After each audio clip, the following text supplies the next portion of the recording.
le traumatisme est donc une blessure psychique. Cela peut être guéri. Comment passer du traumatisme à la guérison ? Nous avons tous subi dans notre enfance des événements difficiles qui nous ont fait renfermer des émotions douloureuses. Et bien souvent, ces traumatismes ont encore un impact dans notre vie aujourd'hui et pas pour nous rendre service. Réussir à nous guérir de ces traumatismes peut nous aider à nous libérer et à vivre avec plus de légèreté. Mais comment réussir à guérir ces traumatismes une bonne fois pour toutes ? Selon vous, qu'est-ce que le traumatisme ? Et comment se fait-il qu'il soit aussi mal compris alors qu'il est aussi répandu ?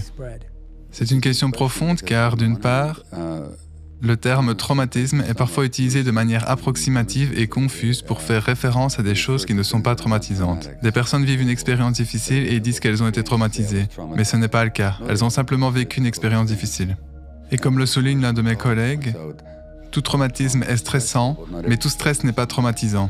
Les gens utilisent parfois ce mot pour désigner des expériences difficiles, ce qui n'est pas la même chose que d'être traumatisé. Et d'autre part, là où ça importe vraiment, c'est-à-dire dans le domaine de la santé, domaine qui nous intéresse tous les deux, qu'il s'agisse de la santé physique ou mentale, le traumatisme n'est ni assez compris ni assez employé. Donc, je pense que de nombreuses affections du corps et de l'esprit sont en fait intimement liées à des traumatismes, sans que les professions liées à la santé, en particulier le corps médical, ne le reconnaissent. Donc le terme traumatisme vient du mot grec pour blessure. Le traumatisme est une blessure. C'est une blessure psychique. Qu'il laisse une cicatrice, qu'il laisse une empreinte dans votre système nerveux, dans votre corps, dans votre psyché, et qui se manifeste de multiples façons qui vous desservent par la suite. Donc au sens premier du terme, le traumatisme est une blessure psychique. Et si l'on considère la nature d'une blessure, d'une part, si elle est vive et ouverte, elle fait vraiment mal. Alors lorsque quelqu'un touche cette blessure que vous avez subie il y a longtemps, mais qui n'est pas encore guérie, vous réagissez comme si elle venait à peine de vous être infligée, ce qui se produit constamment dans les relations. Et d'autre part, les blessures se cicatrisent et le tissu cicatriciel présente certaines caractéristiques. Il est très dur, il est rigide, il n'est pas flexible. Les gens qui ont été traumatisés ont donc tendance à être rigides. Il ne se développe pas non plus. Les traumatismes interrompent donc très souvent la croissance et le développement émotionnel. Donc d'un côté, c'est très dur et douloureux, et de l'autre, c'est aussi dépourvu de sensations car le tissu cicatriciel ne comporte pas de terminaison nerveuse. Mais le trauma, pour finir, n'est pas ce qui vous est arrivé. Le traumatisme n'est pas un incident difficile, il n'est pas la guerre. Il n'est pas, dans mon cas, la Seconde Guerre mondiale au cours de laquelle je suis né ou ce qui m'est arrivé. Le traumatisme n'est pas l'abus que les gens subissent. Le traumatisme n'est pas la douleur que les gens ont ressentie. Le traumatisme est la blessure qui en résulte. Le traumatisme n'est donc pas, par exemple, l'abus sexuel. Le traumatisme est la blessure que la personne a subie du fait d'avoir été abusée. Et c'est la bonne nouvelle, Jay, parce que si le traumatisme est la blessure que nous avons subie, elle peut être guérie à tout moment. Alors que si le traumatisme est ce qui m'est arrivé il y a 75 ou 78 ans, on n'y peut rien. Il n'y a aucun moyen de changer ça. Vous voyez, la partition de l'Inde a blessé beaucoup de monde, mais rien ne peut changer ça. Mais si la blessure est ce qui en a résulté à l'intérieur des gens, ça peut être guéri.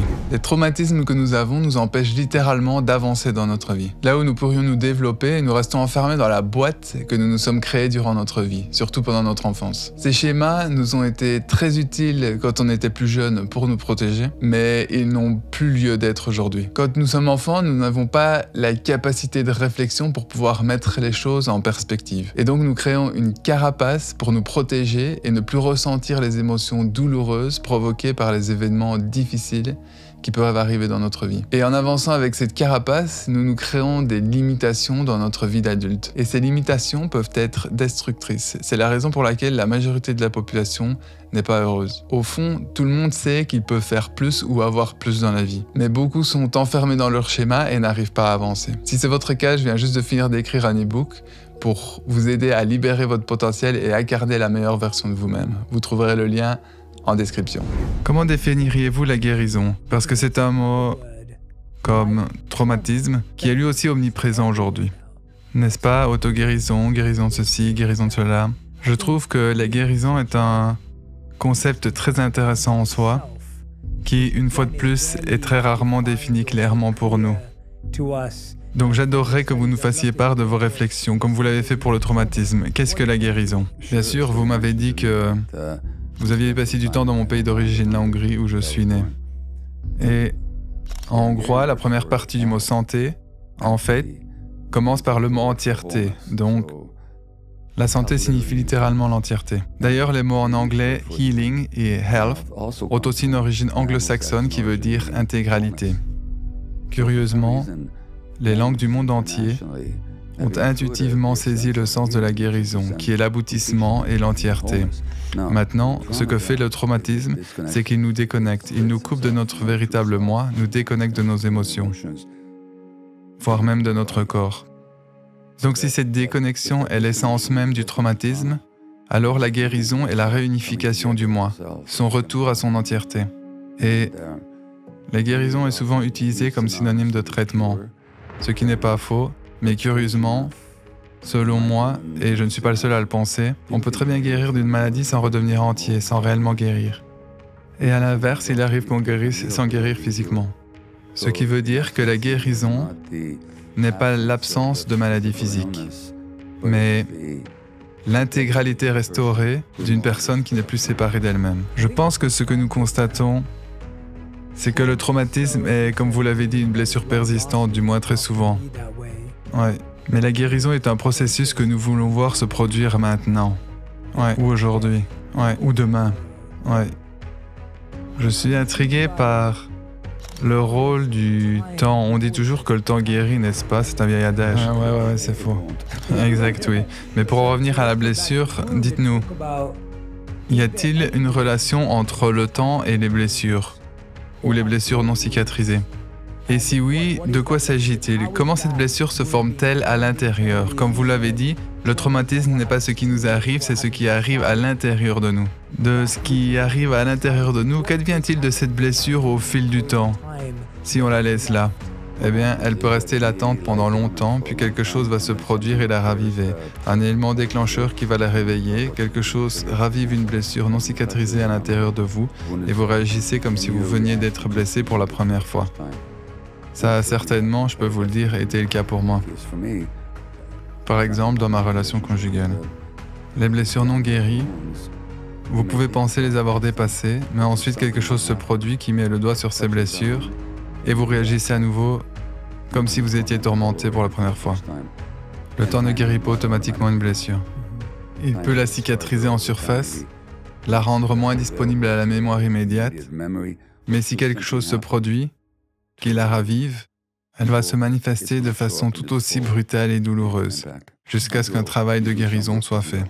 Le temps lui-même ne guérit pas, ni spontanément, ni automatiquement. Comment mettre à jour ces blessures? Parce que j'ai l'impression, et c'est peut-être un sujet qu'on devrait aborder. Personnellement, j'ai pu constater que beaucoup des croyances que nous avons sur nous-mêmes et sur les autres sont là pour nous faire sentir en sécurité, dans une certaine mesure. Donc si je crois, et je dis ça de manière hypothétique, si je crois que j'ai raison concernant mes opinions, ça me rassure et ça me donne un sentiment de sécurité. Mais souvent, pour mettre à jour une blessure, on doit accepter d'être vulnérable et se dire « Eh bien, peut-être que je me trompe, peut-être que cette réaction vient d'une blessure que j'ai reçue dans le passé. » Par exemple, lorsque vous parlez de votre mariage, vous suscitez quelque chose en moi. J'ai remarqué qu'une grande partie de l'amour que je recevais quand j'étais plus jeune était souvent suivie d'un sentiment de culpabilité. Dans le sens où, lorsque je recevais de l'amour et que je n'étais pas capable de le rendre avec la même intensité, on me faisait culpabiliser de ne pas suffisamment aimer la personne. Et je me suis rendu compte que je répétais les mêmes choses dans ma relation avec ma femme. J'ai été excessif dans mon amour, et si elle ne répondait pas avec le même degré d'amour, je la faisais culpabiliser. Il m'a fallu des années pour prendre conscience de ce schéma, et ce n'est qu'un seul tout petit schéma. Quant à savoir s'il s'agit d'un traumatisme ou d'une expérience difficile, c'est un autre sujet. Mais l'idée de repérer ce schéma ne m'est venue que lorsque je me suis dit que j'avais peut-être tort, que vouloir faire culpabiliser quelqu'un n'était peut-être pas la bonne chose à faire. Alors comment est-ce qu'on s'y prend? Comment est-ce qu'on acquiert la vulnérabilité au sein de notre sécurité pour créer cette stabilité future? Vous voyez ce que je veux dire? Bien sûr, c'est logique parce que la vulnérabilité elle-même est absolument essentielle à la croissance. D'ailleurs, le mot vulnérabilité vient du mot latin vulneri, qui signifie blessure. La vulnérabilité est donc notre capacité à être blessé. En réalité, en tant qu'être humain, nous sommes tous vulnérables, de la conception à la mort. Cependant, lorsque nous sommes blessés dans l'enfance et que la vulnérabilité est trop douloureuse à supporter, nous essayons de l'étouffer, en ayant raison par exemple. Parce que si j'ai raison, je suis puissant et je ne peux plus être assailli, vous comprenez? Mais lorsque nous faisons cela, nous arrêtons de grandir. Dans la nature, les choses ne poussent que là où c'est vulnérable. Un crustacé, comme un crabe, dans sa carapace dure, ne peut pas grandir. Il est obligé de se rendre vulnérable et de muer pour grandir.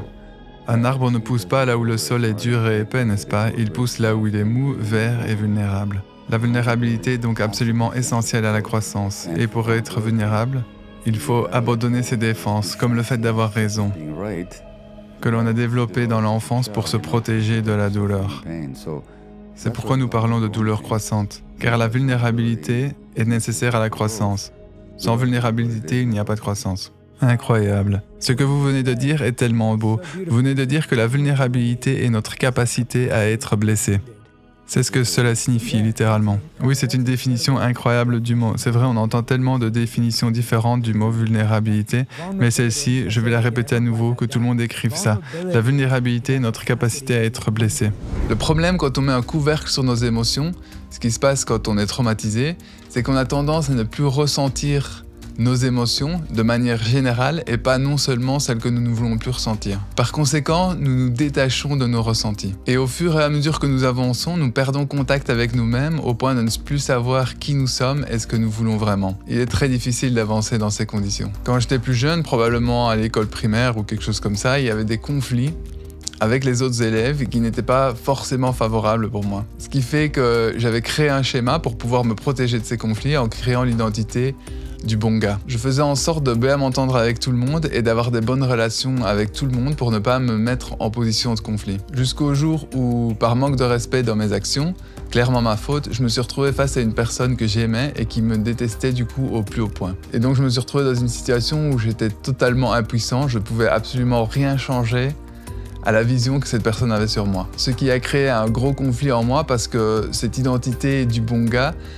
m'a fait vivre toutes les émotions que j'essayais de cacher jusque-là, que j'essayais d'enterrer jusque-là. Tout ça sans en avoir conscience évidemment. Mais à ce moment-là, la seule chose qui m'a permis de passer à travers et de récupérer mes moyens, ça a été de me rendre vulnérable et d'accepter d'être cette méchante personne. Ce qui allait totalement à l'encontre de l'identité que je m'étais forgée. Mais j'ai accepté que pour quelqu'un, j'étais mauvais. En acceptant d'être le méchant de l'histoire, tout en sachant que ce n'est pas une vérité absolue et que je ne suis pas fondamentalement méchant. Mais dans cette situation, le fait d'accepter ça et d'aller vivre les émotions attachées avec ce statut de méchant m'a permis de me libérer d'un poids que je portais sans le savoir depuis des années. Parce que ce qui allait également avec cette identité, c'est le fait de devoir plaire à tout le monde, ce qui crée une sensibilité à ce que les gens peuvent penser ou peuvent dire de vous, qui est un bagage supplémentaire pour pouvoir avancer dans la vie, mais qui n'est pas favorable. De plus, le fait d'aller vivre ces émotions m'a permis de reprendre le pouvoir et de pouvoir mettre des actions en place pour pouvoir régler cette histoire. Ce qui n'aurait jamais été possible si je serais resté dans ce schéma. Et au-delà de ça, le fait de m'autoriser à vivre ces émotions, aussi difficile soit-elle, me permet d'avoir une vie où je me sens beaucoup plus libre d'être moi-même et de faire ce que j'ai réellement envie de faire. Alors ce n'est peut-être pas tout à fait un traumatisme ou aussi intense que ce que les gens peuvent vivre dans leur vie, mais le principe est le même. Si nous voulons guérir ou redevenir entiers, nous devons accepter l'intégralité de qui nous sommes ou qui nous avons pu être. C'est là le plus difficile parce que, soyons honnêtes, c'est beaucoup plus facile de garder son couvercle sur ses émotions plutôt que d'aller les regarder en face et les vivre. Mais en le faisant, c'est là où nous pouvons réellement aller nous libérer de nos bagages qui ne nous sont plus utiles. En tout cas, c'est ce que je vous souhaite du fond du cœur de réussir à faire dans votre vie. Je pense qu'il y a une grande lumière en chacun d'entre nous et que notre devoir est de la laisser s'exprimer pour illuminer ce monde qui peut parfois être bien sombre. Et ma mission est de vous aider, vous aussi, à laisser sortir cette lumière magnifique qu'il y a en vous. Prenez soin de vous. Ciao, ciao.